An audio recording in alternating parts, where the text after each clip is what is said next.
नमस्कार, lux classes Balotra के YouTube channel में आप सभी का स्वागत है। प्यारे विद्यार्थियों, अपन 8वीं क्लास के सामाजिक एवं राजनीतिक जीवन पार्ट 3 के पहले अध्याय भारतीय संविधान के बारे में बातचीत कर रहे थे, जिसके संदर्भ में अपनी एक क्लास हो चुकी, जिसकी वीडियो आपको लक्स क्लासेस बालोतरा के यूट्यूब चैनल की प्लेलिस्ट के अंदर मिलेगी। ठीक है? तो सबसे पहले आपको इस वीडियो को देखने से पहले अगर इसका पहला पार्ट नहीं देखा है तो अभी लक्स क्लासेस बालोतरा के यूट्यूब चैनल को क्या करेंगे, सब्सक्राइब करेंगे। सब्सक्राइब करने के बाद में आप लोगों को करना होगा क्या, वीडियो के आप चैनल के अंदर जाओगे तो आपको दिखाएगा होम, होम के पास में वीडियो, वीडियो के पास में लिखा हुआ आएगा प्लेलिस्ट, वहाँ प्लेलिस्ट के ऊपर क्लिक करना है और ओपन करके देखना है और वहाँ बहुत सारी प्लेलिस्ट देखने को मिलेगी।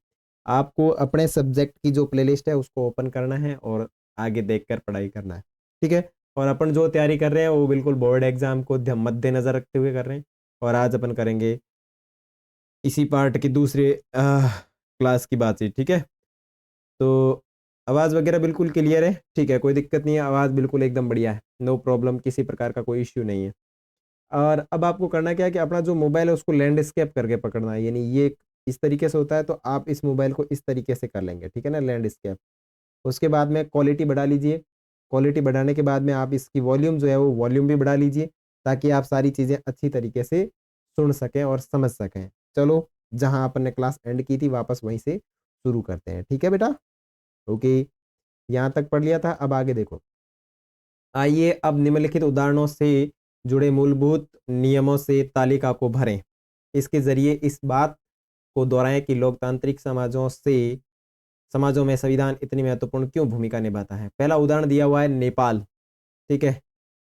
उसके बाद में लिखा हुआ है कि मूलभूत नियम। नेपाल में लोकतंत्र के चले आंदोलन की सफलता के बाद वहाँ के लोगों ने एक नया संविधान अपनाया ऐसे आदर्श जिनसे पता चलता है कि हम किस तरह की शासन व्यवस्था में रहना चाहते हैं। उसके बाद में सुरेश अपने सहपाठी अनिल को बेवजह परेशान कर रहा है। अब जो सुरेश है वो अपने सहपाठी को बेवजह परेशान कर रहा है, तो यहाँ पे क्या हो रहा है? इसका मतलब तो ये हो रहा है कि वो सत्ता का दुरुपयोग कर रहा है। तो इसमें अपन लिख सकते हैं सत्ता का सत्ता का गलत उपयोग। यानी यहाँ सत्ता का गलत उपयोग हो रहा है, यानी उसकी मैडम ने उसे कहा कि तुम क्लास के अंदर सही तरीके से व्यवस्था बना के रखना, लेकिन उसने उसको परेशान करके सत्ता का गलत उपयोग किया, तो ये गलत बात है। उसके बाद में लड़कियों को बास्केटबॉल खेलने का मौका नहीं मिलता है क्योंकि उनके कक्षा में लड़कों की संख्या ज़्यादा है। तो यहाँ किस तरह की समस्या है? यहाँ जो है वो है बहुसंख्यकवाद, बहुसंख्यकवाद। और यहाँ जो एक प्रकार का निरकुंस शासन स्थापित हो जाता है। निरकुंस का मतलब होता है बहुसंख्यकवाद के अंदर जो संख्या जिनकी ज़्यादा है, वो अपना काम तो आसानी से निकलवा लेते हैं।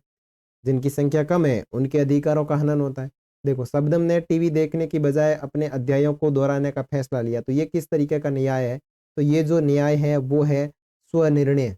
ये क्या चीज़ है? स्वयं निर्णय लेने की शक्ति। तो ये इस तरीके की शक्तियाँ जहाँ ही होता है जहाँ बिल्कुल अच्छी तरीके का संविधान हो। अब आइए हम भारतीय संविधान के कुछ मुख्य आयामों का अध्ययन करें और इस बात को समझें कि उपयुक्त बिंदु कुछ खास आदर्शों और नियमों का रूप किस तरह ग्रहण करते हैं। ठीक है? भारतीय संविधान के मुख्य लक्षण देखो, 20वीं सदी तक आते आते भारतीय राष्ट्रीय आंदोलन कई दशक पुराना हो चुका था। भारतीय राष्ट्रीय आंदोलन क्या था? देखो, भारतीय राष्ट्रीय आंदोलन एक ऐसा आंदोलन था जो भारत को स्वतंत्र बनाने के लिए लगातार प्रयास कर रहा था। जैसे आपने 1857 की क्रांति पढ़ी होगी, असहयोग आंदोलन पढ़ा होगा, तो इस तरीके के जो जितने भी आंदोलन हुए, जितनी भी गतिविधियां हुई जो राष्ट्र हित के लिए थी, उन सबको अपन भारतीय राष्ट्रीय आंदोलन कहेंगे। स्वतंत्रता संघर्ष के दौरान राष्ट्रवादियों ने इस बात पर काफी विचार किया था कि स्वतंत्र भारत किस तरह का होना चाहिए। ब्रिटिश शासन के अंतर्गत उन्हें जिन नियमों को मानना पड़ता था वे उन्होंने खुद नहीं बनाए थे। औपनिवेशिक राज्य के लंबे अत्याचारी शासन ने भारतीयों के सामने इतना जरूर स्पष्ट कर दिया था कि स्वतंत्र भारत को एक लोकतांत्रिक देश होना चाहिए।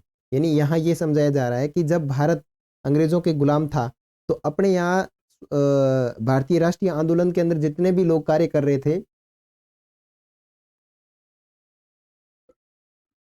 उन्होंने इस प्रकार का निर्णय लिया कि भाई अपन जो अपना देश है इसको इस तरीके से मतलब बनाएंगे कि यहाँ जो अत्याचारी व्यवस्था है वो नहीं होनी चाहिए। ठीक है, यहाँ अपन क्या करेंगे, एक स्वतंत्र राष्ट्र बनाएंगे लेकिन लोकतांत्रिक राष्ट्र बनाएंगे जिसमें सभी लोगों की भावनाओं को सुना जाता हो या उनकी भावनाओं को मद्देनजर रखा जाता हो। उसमें प्रत्येक नागरिक का सम्मान किया जाएगा, सभी को सरकार में हिस्सेदारी का अधिकार मिलेगा। इसके बाद ये तय करना था कि भारत में लोकतांत्रिक सरकार का गठन कैसे किया जाए और इसके कामकाज के नियम क्या हो। यह काम किसी एक आदमी के वश में नहीं था। इसमें लगभग 300 लोगों ने योगदान दिया जो 1946 में गठित की गई संविधान सभा के सदस्य थे। तो आपने पीछे पढ़ा था कि सबसे पहले 1934 में हमारी संविधान सभा की मांग हुई थी, ठीक है, भारतीय राष्ट्रीय कांग्रेस ने, और दिसंबर 1946 के अंदर 1946 के अंदर हमारी संविधान सभा का गठन हुआ। और ये जो संविधान सभा गठित की गई थी 1946 में, इसमें अगर कुल लोगों की बात करें तो कुल लोग जो थे वो 300 लोग थे। अब इन्होंने क्या किया, इस समय जो आपकी गठित हुई है 1946 में संविधान सभा, इसमें क्या किया, इन सब लोगों ने मिल करके अपने आसपास के देशों में जितने भी संविधान हैं उन देशों में गए, वहाँ उन्होंने भ्रमण किया। भ्रमण करने के बाद में उनके संविधान के अंदर जो चीज़ें मिली, जो इम्पोर्टेंट है, जो हमारे संविधान के अंदर उनको लाया जा सकता है, वो वहाँ से अध्ययन करके हमारे भारत में आए और उन्होंने 2 वर्ष 11 माह और 18 दिन तक बैठकें चलाई। उसमें अपना पूरा भारत का संविधान बन करके तैयार हुआ। ठीक है, इधर चित्र में देखो, संविधान सभा के सदस्यों के बीच एकता की एक जबरदस्त भावना थी। भावी संविधान के एक प्रावधान पर जमकर चर्चा हुई। सभी लोग सहमति विकसित करने के बारे में गंभीर थे। उपयुक्त चित्र के मध्य सरदार वल्लभ भाई पटेल दिखाई दे रहे हैं जो संविधान सभा के एक महत्वपूर्ण सदस्य थे। ठीक है, भारत के एकीकरण के अंदर भी सरदार वल्लभ भाई पटेल ने बहुत महत्वपूर्ण भूमिका निभाई। अब मैंने एक नया शब्द डाल दिया, एकीकरण।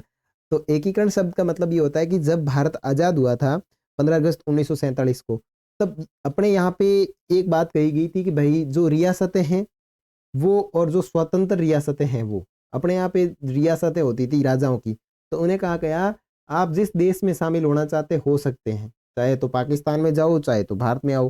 तो अपने यहाँ पे कुछ राजा थे जो बेटे पाकिस्तान में जाना चाहते थे। ऐसी स्थिति में अपने जो सरदार वल्लभ भाई पटेल है, उन्होंने बहुत गजब की योजना अपना करके उनको अपने भारत के एकीकरण में शामिल किया। जैसे अपन राजस्थान से हैं, तो राजस्थान के अंदर भी आपने अगर राजस्थान अध्ययन की किताब पढ़ी है तो उसके अंदर भी आपने राजस्थान का एकीकरण पढ़ा होगा, किस तरीके से कौन सी रियासत ने हस्ताक्षर किए, कौन सी ने क्या शर्तें रखी। अपने को जब भी मौका मिलेगा इस टॉपिक पे बात करने का तो बिल्कुल खुलकर बात करेंगे। तो चलो आगे बढ़ते हैं। ओके, संविधान सभा के इन सदस्यों के सामने बड़ी जिम्मेदारी थी। हमारे देश में कई समुदाय हैं, उनकी न तो भाषा एक थी, न धर्म एक था और न ही एक जैसी संस्कृति। वैसे भी जब संविधान लिखा जा रहा था तब उस समय हमारा देश भारी उथल पुथल से गुजर रहा था। भारत और पाकिस्तान का बंटवारा लगभग तय हो चुका था।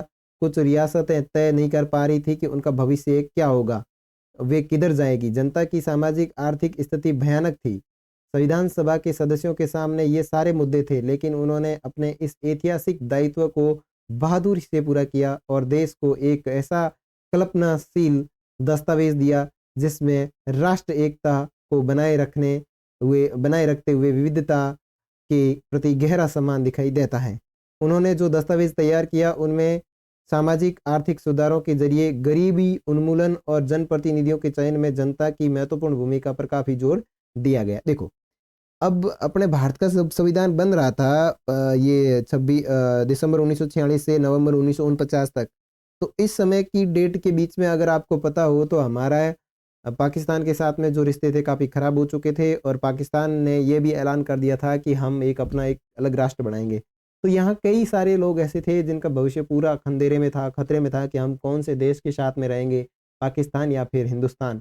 और उस समय जो नेता, जो लोग, जो सदस्य अपने संविधान सभा में कार्य कर रहे थे, उन्होंने इस स्थिति को इतना ज़बरदस्त तरीके से संयोजित किया कि आज हमारे सामने एक इतना बड़ा विशाल विभिन्न विविधताओं वाला भारत देश खड़ा है और वो भी बिल्कुल डंके की चोट पर।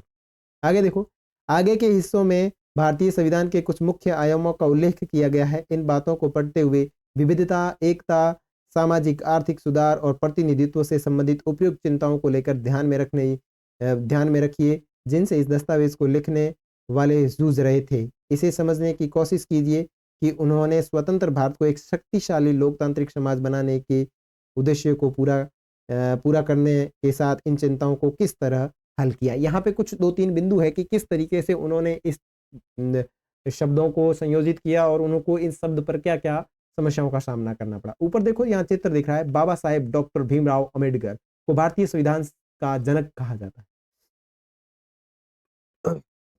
आपको प्यास लग रही है तो पानी पी सकते हैं।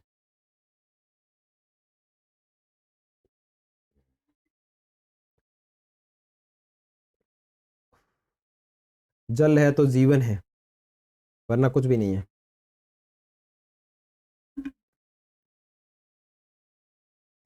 देखो, बाबा साहेब डॉक्टर भीमराव अम्बेडकर जो भारतीय संविधान सभा के जनक माने जाते हैं। डॉक्टर अम्बेडकर का विश्वास था कि संविधान सभा में उनकी हिस्सेदारी से अनुसूचित जातियों को संविधान के प्रारूप में कुछ सुरक्षात्मक व्यवस्था मिलेगी। देखो, अनुसूचित जनजाति, एक होती है अनुसूचित जनजाति और एक होती है अनुसूचित जाति। दोनों चीजें जो है वो दलित वर्ग से संबंधित है। और आपने डॉक्टर बी आर अम्बेडकर के बारे में क्लास 7 में भी बहुत अच्छी तरीके से पढ़ा है। मुझे उम्मीद है कि आपने बढ़िया अच्छी तरीके से पढ़ा होगा। मैं कुछ सुरक्षात्मक व्यवस्था मिली है, लेकिन उन्होंने यह भी कहा कि भले भी कानून बन गए हो, अभी भी अनुसूचित जातियां बेफिक्र नहीं हो सकती क्योंकि इन कानूनों का संचालन स्वर्ण हिंदू अधिकारियों के हाथों में ही है।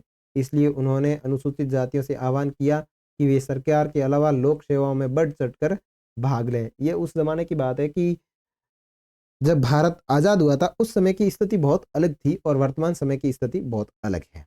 ठीक है ना, उस समय की ये बात है। आगे देखो, संघवाद, फेडरलिज्म, इसका मतलब देश में एक से ज्यादा स्तर की सरकारों का होना। हमारे देश में राज्य स्तर पर भी सरकारें हैं और केंद्र स्तर पर भी सरकारें हैं। पंचायती राज व्यवस्था शासन का तीसरा स्तर है। देखो बेटा, संघवाद शब्द का मतलब क्या होता है, मैं सीधा सीधा इधर समझाऊं। संघ का जो शब्द है, संघवाद का जो शब्द है, उसका मतलब होता है बंटवारा। बंटवारा, बंटवारा किस में? सत्ता में बंटवारा। किस में बंटवारा? सत्ता में बंटवारा। सत्ता का मतलब है शासन। ठीक है, और संघवाद का मतलब ये होता है कि जो भारत है वो राज्यों का संघ है। भारत कैसा संघ है? देखो, भारत राज्यों का संघ है, यानी राज्य मिलकर किसका निर्माण करेंगे? भारत का निर्माण करेंगे। अगर मैं यहां आपको समझाने का प्रयास करूं, थोड़ा सा अपन इस मामले को अगर इधर सेट करना चाहे तो नहीं होगा, कोई बात नहीं, नीचे देख लेते हैं। देखो, ये जो भारत है, आप मान लो अपना ये भारत है। क्या मान लो? अरे भाई चल ले यार, क्या दिक्कत हो गई? कोई दिक्कत है? नॉट रिस्पॉन्डिंग, वेट करो 2 सेकंड के लिए। ठीक है, अब समझो, भारत जो है वो राज्यों का संघ है। भारत राज्यों का संघ से क्या तात्पर्य हुआ कि भारत के अंदर विभिन्न प्रकार के राज्य हैं। सभी राज्य मिलकर के भारत यानी केंद्र के प्रति उत्तरदायी है। देखो, अपने भारत में कितने राज्य हैं? पहले 28 राज्य थे। ठीक है,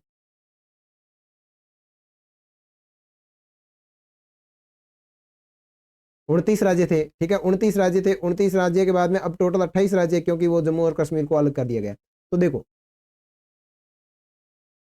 अब मैं बात करूं यहाँ के भारत की, ये तो है केंद्र। भारत जो है ये क्या है? केंद्र है। अब इस केंद्र में अलग अलग 28 राज्य है। ठीक है ना, राज्य और केंद्र शासित प्रदेश है। तो इनको अलग अलग बांटा गया कि नहीं बांटा गया? ये लो, ये राज्य, ये केंद्र शासित प्रदेश, और उसके बाद में पंचायत स्तर। तो केंद्र में सरकार अलग, राज्य में सरकार अलग, केंद्र शासित प्रदेश में सरकार अलग और पंचायत में सरकार अलग। तो इस तरीके की जो स्थिति होती है उसको कहा जाता है संघवाद, यानी सत्ता का या सरकार का सही तरीके से बंटवारा होना। ठीक है, संघवाद का मतलब होता है देश में ज्यादा स्तर की सरकारों का होना, एक प्रकार के संघवाद का उदाहरण है, जिससे के बारे में आप कक्षा 6 और 7 में बढ़िया अच्छी तरीके से पढ़ चुके हैं। इस साल के अंदर आप केंद्र सरकार के बारे में ज्यादा पढ़ेंगे। भारत में इतने सारे समुदायों की उपस्थिति का सीधा मतलब यह था कि यहाँ शासन की एक ऐसी व्यवस्था विकसित करनी होगी जिसमें राजधानी दिल्ली में बैठे मुट्ठी भर लोग ही पूरे देश में फैसला न ले, कानूनों को मानना पड़ता है। कार्य क्षेत्र की स्पष्ट ता के लिए संविधान में कुछ अनुसूचियां दी गई है। फैसले न लेने, ये ऐसे कैसे, फैसला न लेने, ठीक है, फैसला न लेने लगे इसलिए इसके लिए न लेने लगे इसलिए प्रांतीय स्तर पर भी सरकारों की व्यवस्था की गई है ताकि इन इलाकों के हिसाब से अलग अलग फैसले भी लिए जा सके। भारतीय के सभी राज्यों को कुछ मुद्दों पर फैसले लेने का स्वायत्त अधिकार है। राष्ट्रीय महत्व के सवालों पर सभी राज्य और केंद्र द्वारा बनाए गए कानूनों को मानना पड़ता है। कार्य क्षेत्र की स्पष्टता के लिए संविधान में कुछ सूचियां दी गई है जिनमें बताया गया है कि कौन से स्तर की सरकार किन मुद्दों पर कानून बना सकती है। इसके साथ संविधान यह भी तय करता है कि प्रत्येक स्तर की सरकार अपने कार्य के लिए पैसे का इंतजाम कहाँ से करेगी। संघवाद के अंतर्गत राज्य केवल केंद्रीय सरकार के प्रतिनिधि होंगे। उन्हें भी संविधान से ही अपनी ताकत और अधिकार मिलते हैं। भारत के सभी लोग इन सभी स्तरों की सरकारों द्वारा बनाए गए कानूनों और नीतियों के अंतर्गत आते हैं। देखो, सबसे पहले है केंद्र सरकार,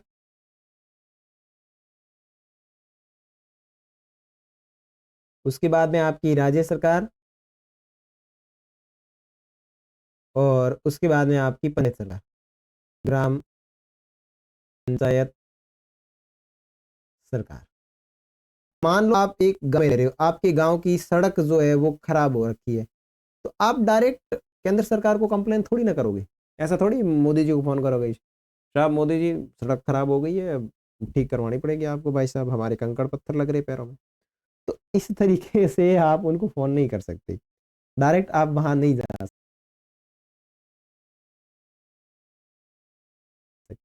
उस स्थिति में आप वहां जो आपकी स्थानीय सरकार है या जो ग्राम पंचायत सरकार है वहां आप बातचीत करेंगे। तो ये जो स्थिति होती है इसको कहा जाता है संघवाद। अब इसमें एक दो लाइन और आई है कि अलग अलग स्तर पर कानून बनाने के अलग अलग दायरे हैं। देखो, अपने यहाँ पे 3 तरह की सूची है। एक है संघ सूची, एक है राज्य सूची, और एक है समवर्ती सूची। समवर्ती सूची क्या नाम है? संघ सूची, राज्य सूची और समवर्ती सूची। ये 3 तरह की सूचियां हैं जिसके अंदर कानून बनाए जाते हैं। संघ सूची में जितने भी विषय हैं यानी जितने भी मुद्दे हैं उनके ऊपर कानून बनाने का काम केवल और केवल केंद्र का। राज्य सूची में जितने भी विषय हैं वहां पे कानून बनाने का काम राज्य का।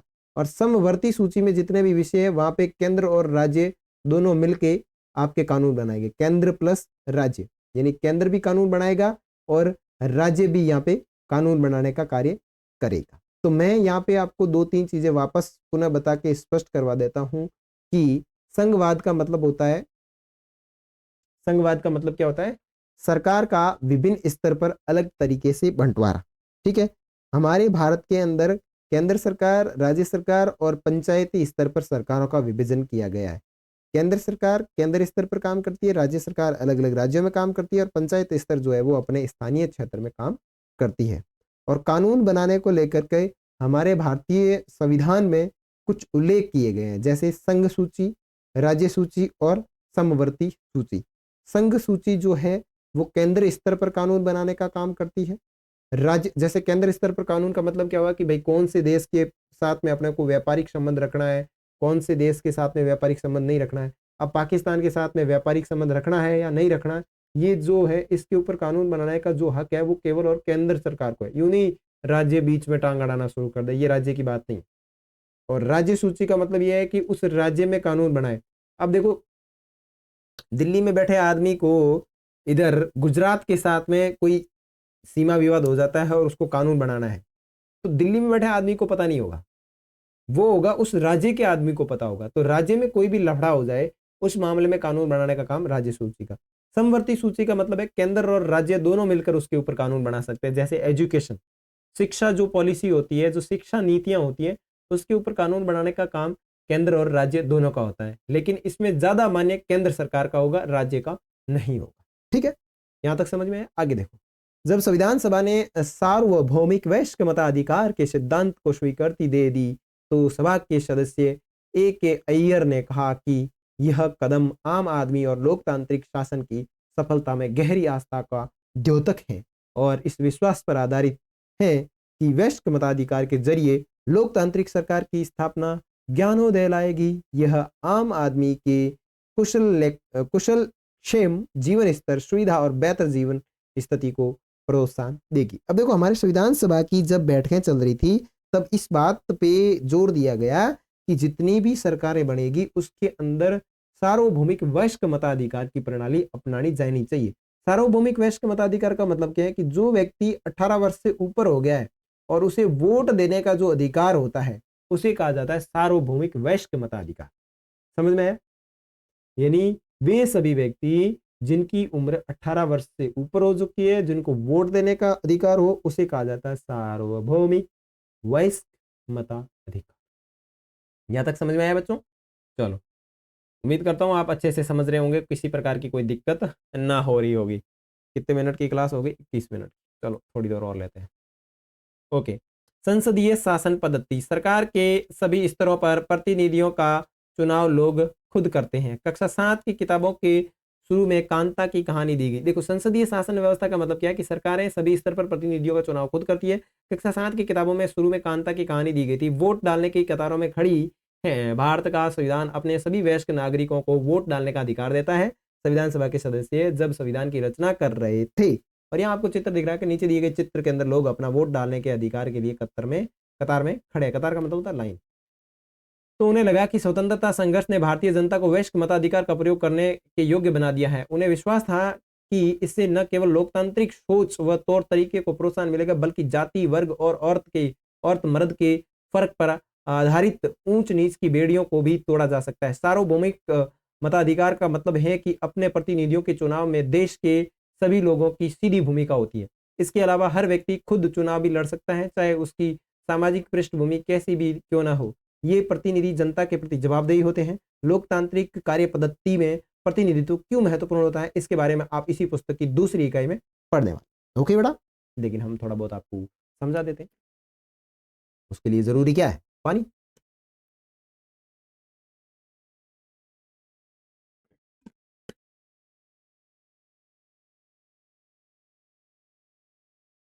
हम्म हम्म गया। संसदीय शासन व्यवस्था का मतलब है सरकार का विभिन्न स्तरों पर उसका चयन होना। देखो, भारत में जितनी भी सरकारें बनती है, चाहे कांग्रेस की बने, चाहे बीजेपी की बने, या चाहे किसी भी अन्य दल की बने, उनका जो चुनाव होता है वो होता है सार्वभौमिक वयस्क मताधिकार की पद्धति से। अब आप 8th क्लास में पढ़ते हो तो आपकी उम्र इतनी है नहीं कि आप वोट दे सको। जब आपकी उम्र 18 वर्ष की हो जाएगी तो आपको सबसे पहले वोटर आईडी बननी है। वोटर आईडी बनाने के बाद में आप सबको वोट देने का अधिकार प्राप्त होंगे, तब आप कहलाओगे सार्वभौमिक वयस्क मताधिकार। ठीक है।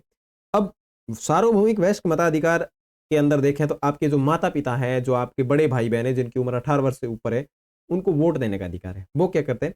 वोट देते हैं। वोट देने के बाद में वो अपने मन पसंदीदा जो भी अभ्यर्थी, जो भी उनका प्रतिनिधि है वो खड़ा हुआ है, चुनाव लड़ रहा है, उसको वोट देंगे। वो जीत करके जाएगा 5 साल के लिए। जितनी भी सरकारें होती है वो 5 साल के लिए चुनी जाती है। 5 साल तक वो काम करेंगे। 5 साल में अगर उन्होंने सही तरीके से काम नहीं किया तो अगले साल जनता उनको वोट नहीं देंगे। यानी 6ठे साल वापस जो चुनाव होंगे उसमें जनता है वापस उसका समर्थन नहीं करेगी। तो ध्यान रखना, लोकतंत्र में जो सार्वभौमिक वयस्क मताधिकार की जो प्रणाली होती है, वहां की जनता के प्रति जो जनप्रतिनिधि गया है वो उनके प्रति जवाबदेही होता है। वापस सुनो इस मेरी बात को।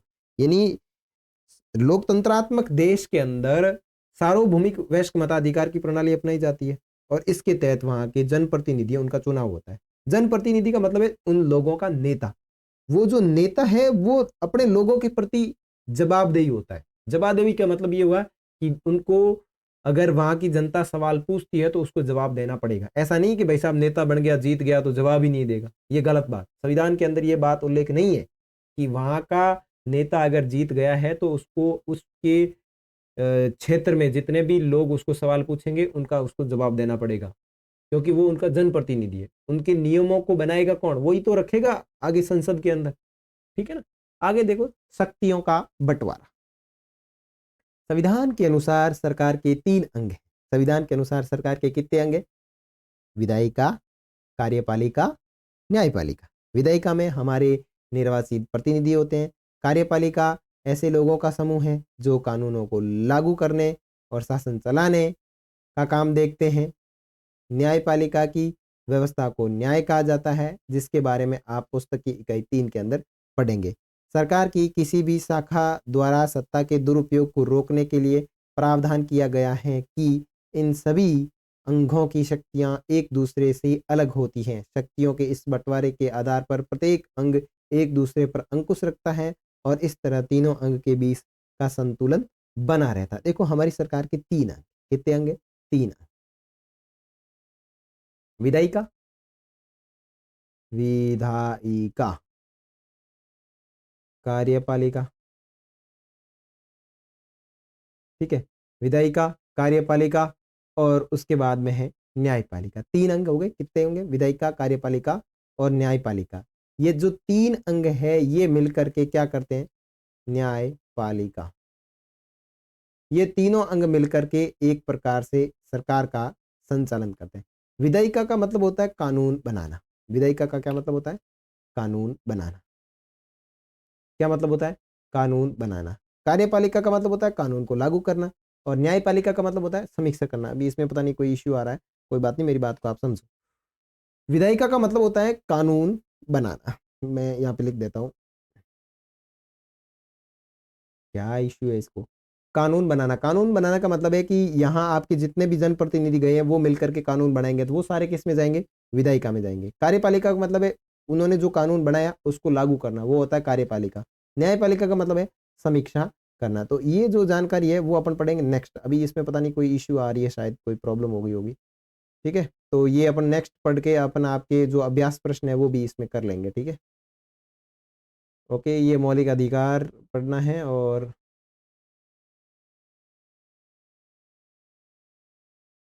फिर इतना कोई ज़्यादा है नहीं।